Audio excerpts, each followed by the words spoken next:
Hello friends, कैसे हो आप सभी। तो कुछ चीज़ें हैं जो मैं शेयर करना चाह रही थी आप लोगों से। तो हम आज गए थे इस्कॉन टेम्पल।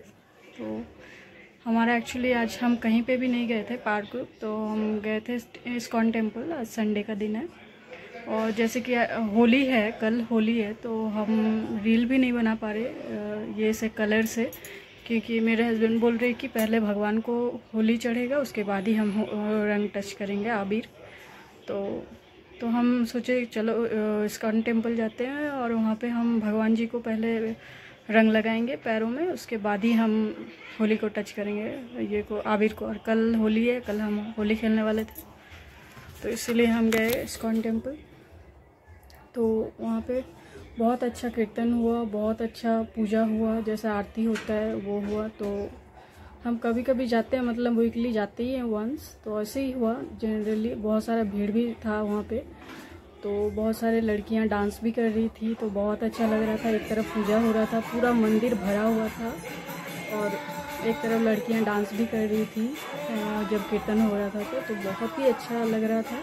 उसका मेरे पास वीडियो में मैं कुछ क्लिप्स लेके रखी हैं, तो उसको भी मैं शेयर करना चाहूँगी, मतलब मैं एडिट करूँगी, तो देखती हूँ कितना तक हो सकता है। तो बहुत अच्छा लगा। तो उसके बाद हमारा क्लास हुआ, मतलब कि इस्कॉन टेम्पल में हर संडे को ये होता है क्लास। तो क्लास हुआ, तो वहाँ पे भी बहुत सारे लोग थे। मतलब क्लास होने के बाद वहाँ पे प्रसादम देते हैं, राइस दाल वगैरह प्रसादम देते हैं, पेट भर्ती करके आप खा सकते हो। तो बहुत सारा भीड़ भी होता है वहाँ पे। तो क्लास सबका हुआ, क्लास होने के बाद ही वो प्रसादम देंगे। तो सबको ही वहाँ पे मतलब कि क्लास अटेंड कर रहे थे, तो हम लोग भी थे। हम लोग भी काफ़ी इंटरेस्टेड थे और हम लोग भी क्लास अटेंड कर रहे थे। क्लास अटेंड करे तो क्लास इसी बारे में था कि आपको क्वेश्चन करना होगा। आपको अगर कुछ डाउट है तो आपको क्वेश्चन करना होगा गुरुजी से जो क्लास ले रहे हैं, और आपका जो भी सवाल है उसका वो ट्राई करेंगे आंसर देने के लिए, उसको क्लियर करने के लिए। तो मैक्सिमम मतलब टोटल 4-5 लोग ही क्वेश्चन करे, तो उसमें से मैं भी एक थी। तो मेरे से पहले 1-2 जन ने क्वेश्चन करा, तो गुरुजी ने सॉल्व किया वो। तो वहाँ पे सबको प्रभु जी बोलते हैं, प्रभु जी। और जो भी लड़कियाँ हैं या फिर औरतें हैं तो उनको माता जी बोलते हैं, मतलब लेडीज़ को माता जी, और जो भी जेंट्स हैं उनको प्रभु जी बोलते हैं।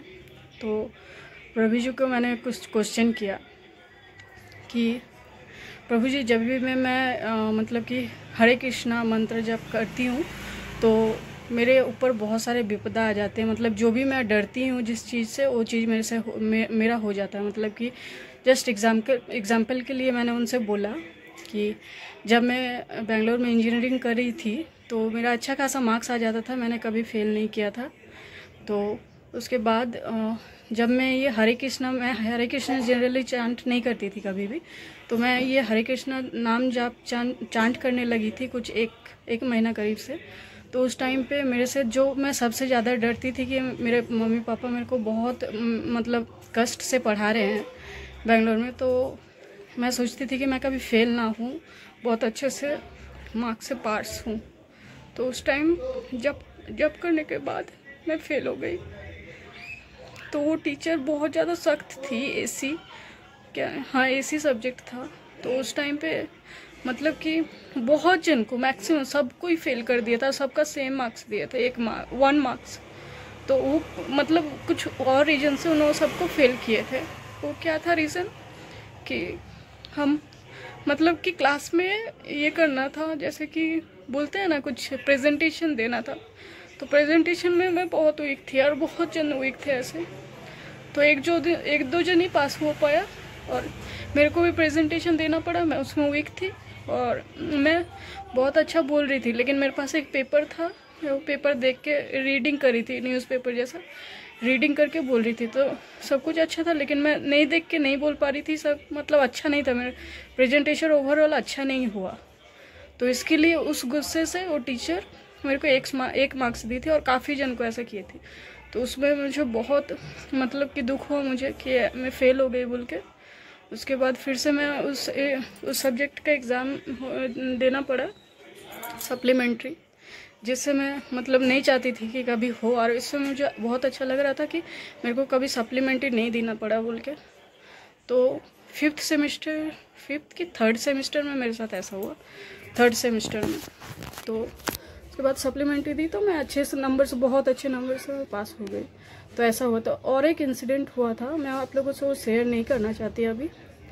तो ऐसे जब भी मैं हरे कृष्णा नाम चांट करती हूँ या फिर श्री कृष्णा जी से मैं बहुत ज़्यादा अटैचमेंट बढ़ा लेती हूँ, उनका बहुत ज़्यादा सेवा करने लगती हूँ या फिर मंदिर मतलब कि कुछ भी बहुत ज़्यादा करने लगती हूँ, तो मेरे साथ जो मैं सबसे ज़्यादा मतलब चाहती कि नहीं हो, वो हो जाता है। मेरे साथ हो गया था 2 बार। तो इसीलिए मैं थोड़ा मतलब कि मैं डर रही थी कि ये महामंत्र मैं अगर जाप करती हूँ तो वो मेरे को सूट नहीं करता, इस तरह से मैं सोचती थी। तो ही मैंने बोला प्रभु जी से कि मेरे को डर लगता है चांट करना। तो उन्होंने मेरा क्वेश्चन सॉल्व कर दिया। बोले ये आपका मतलब कि होता है ना, किसी किसी को स्विमिंग में बहुत ज़्यादा डर लगता है, मतलब कि वो मर भी सकते हैं, स्विमिंग नहीं करना है ऐसे बोल के। तो उसको क्या बोलते हैं वर्ड को मेरे को याद नहीं आ रहा। किसी किसी को रहता है कि मतलब कुछ चीज़ों में, किसी किसी को अंधेरा से बहुत डर लगता है, किसी किसी को सांप से बहुत डर लगता है, ऐसा है। तो उन्होंने गुरुजी बोले कि सबके सामने बोले कि आपको इस मतलब ऐसे इल्यूशन टाइप का है, मतलब कि आपको ये मतलब आपका मतलब आपका ऐसे हो गया है, आपका मेंटल में हो गया है कि भगवान का नाम लेने से ऐसा होता है बोल के। ऐसा हो गया है, ऐसा कुछ भी नहीं है। आप हर रोज आप माला जाप करो, आप भगवान का नाम लो हमेशा, ऐसा कुछ भी नहीं होता है। तो आप वो मत सोचो कि ऐसा होता है, ऐसा नाम जप लेने से, हरे कृष्णा महामंत्र बोलने से ही आपका ऐसा होता है, ऐसा आप मत सोचो। आप बस महामंत्र जाप हमेशा करो, हर रोज करो। तो ये मुझे सजेशन दिया उन्होंने। तो मैं बोली हाँ मैं ज़रूर करूँगी।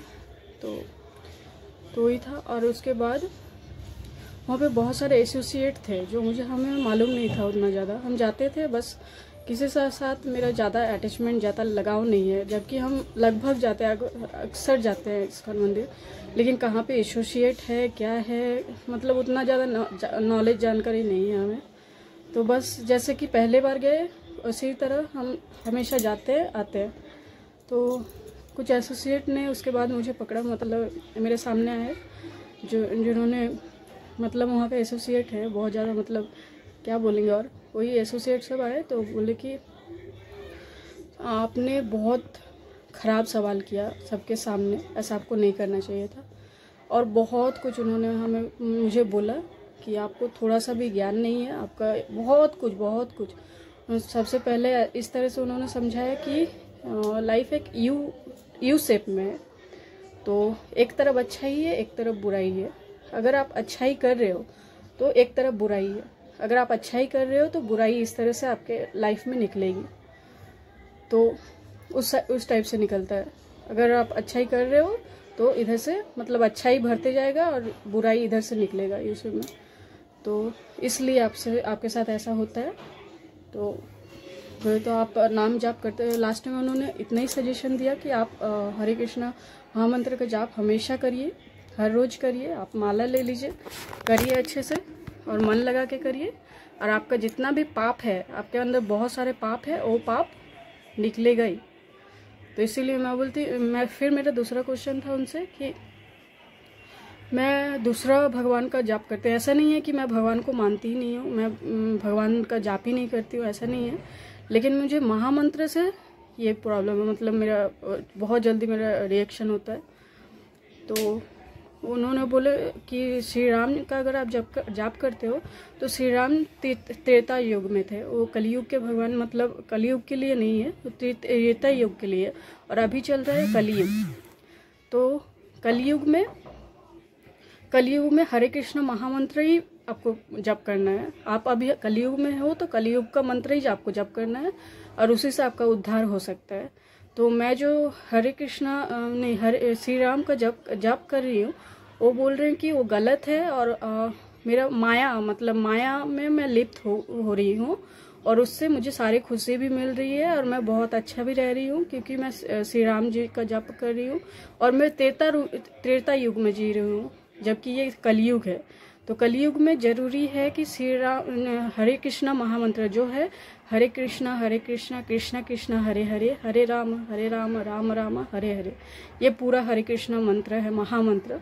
तो कलयुग में हमें यही चांट करना है, यही जाप करना है माला लेके।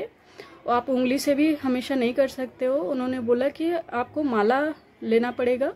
और ये जो मैं चेन पहनी हूँ इससे भी उन्होंने थोड़ा गुस्सा करे कि आपको बहुत ज़्यादा मोह है, बहुत ज़्यादा माया है। ये माला देख के मुझे समझ में आ रहा है आपका, नहीं तो ये माला के बदले आपके पास तुलसी माला होता गले में, ये सोने का चेन नहीं होता। कि आपका बहुत मोह माया है, इसीलिए आप श्री कृष्ण का जाप नहीं करते। आप त्रेता युग में जी रहे हो, आप श्री राम का जप कर रहे हो और सारा मोह माया से आप लिप्त हो। तो वही उन्होंने बताया और उन्होंने अपना नंबर भी दिया और मेरे को व्हाट्सएप ग्रुप में भी शामिल किया, दूसरे जनों ने भी जो भी एसोसिएट थे वगैरह वगैरह। अभी मुझे थोड़ा थोड़ा करके मालूम होगा सब कुछ, तो मैंने अपना नंबर भी दिया उनको और व्हाट्सएप नंबर। तो उन्होंने ग्रुप में मुझे ज्वाइन करेंगे बोले और कुछ क्लासेस भी देंगे। आज मुझे बहुत कुछ समझ में आया, भगवत गीता और गीता होता है, मतलब कि एक गीता होता है सिर्फ अर्जुन से, मतलब कि श्री कृष्णा अर्जुन जी का जो डाउट था उन्होंने क्वेश्चन किया, वो सब श्लोक है जो मैं पढ़ा करती हूँ कभी। और एक है भगवत गीता जिसमें हम किस तरह से जिए वो सारा कुछ लिखा हुआ है। तो उसके बारे में मुझे पता ही नहीं था अभी तक, तो उन्होंने वो भी बताया। बहुत कुछ है जो मुझे मालूम नहीं है अभी तक। तो उन्होंने मेरे हस्बैंड को भी पकड़ा, मेरे हस्बैंड को भी बोले कि आप उसका हेल्प कीजिए, वो मतलब कि सही रास्ते में है लेकिन बहुत पीछे है, वो अभी त्रेता युग में जी रही है, मतलब कि अभी नाम भी नहीं जप कर पाती है। तो इसीलिए आप उसका हेल्प कीजिए। आपको उसको कुछ भी डाउट होगा तो आपको पूछेगी, आपको जितना मालूम है आप बताइए, वो नहीं पूछेगी भी तो आप उसको बताइए, उसको सही राह में ले आइए, उसको सही ज्ञान दीजिए। तो ऐसे बोली। तो मुझे बहुत बुरा भी लगा कि इतना, मतलब मैं इतना ज़्यादा गलत क्वेश्चन कर दी ऐसे बोल के उन्होंने जैसे मेरे को समझाए। तो गाइस इतना ही मैं शेयर करना चाह रही थी आपसे। तो कल भी मेरा कुछ है, कल जैसे कि निमाई जी का चैतन्य महाप्रभु का ये है जन्मदिन है, तो कल देखते हैं क्या होता है। कल भी कुछ हमारा प्रोग्राम है, देखते हैं कितना सक्सेस होता है। तो thank you so much for listening to this and thank you so much.